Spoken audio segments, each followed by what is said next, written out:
Il y a vraiment des gens qui pensent que le Ballon d'Or africain sera un de ces 4 joueurs-là. Je vous le dis, les gars, jamais de la vie. Jamais, les frères. Déjà, surtout pas Hakimi. Ça, c'est sûr et certain. Le mec, il fait une CAN et une Coupe du Monde dégueulasse.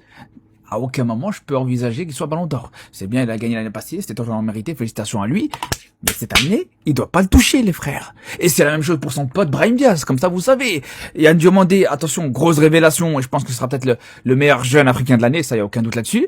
Mais c'est pas suffisant pour être Ballon d'Or africain. Ismail Assar, il a fait une super saison en club, une Coupe du Monde correcte en termes de statistiques, mais sa CAN est pas ouf. À la limite, dans ces 4-là, peut-être Pape Gueye, qui pour le coup, voilà, il a été bon à la CAN, il a été bon à la Coupe du Monde. En termes de statistiques, c'est l'un des joueurs africains le plus décisif et il fait une bonne saison en club. Mais pour moi, il y en a un qui est au-dessus de tous ces 4-là. Il y en a un pour moi.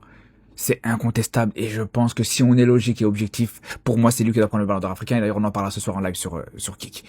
Pour moi, c'est tout simplement Bono. Bono tous les jours, les frères. Une Coupe du Monde extraordinaire. Malgré l'élimination contre la France, malgré le match qu'on perd contre la France, il t'arrête un penalty de Mbappé. Un des seuls joueurs à avoir arrêté un penalty de Mbappé cette saison. Une CAN extraordinaire. Même sur la finale de la CAN, où s'est passé ce qui s'est passé, Bono a été le meilleur Marocain. C'est le meilleur Marocain de la CAN, le meilleur Marocain de la Coupe du Monde. Le Maroc est la meilleure équipe africaine dans cette Coupe du Monde-là. La séance de tir au but contre le Nigeria, la séance de tir au but contre les Pays-Bas.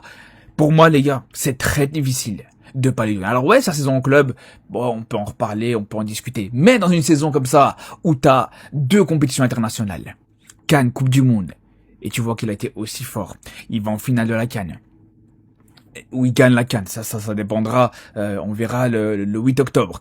Et c'est le joueur africain qui va le plus loin dans cette Coupe du Monde. Pour moi, c'est très difficile de pas lui donner.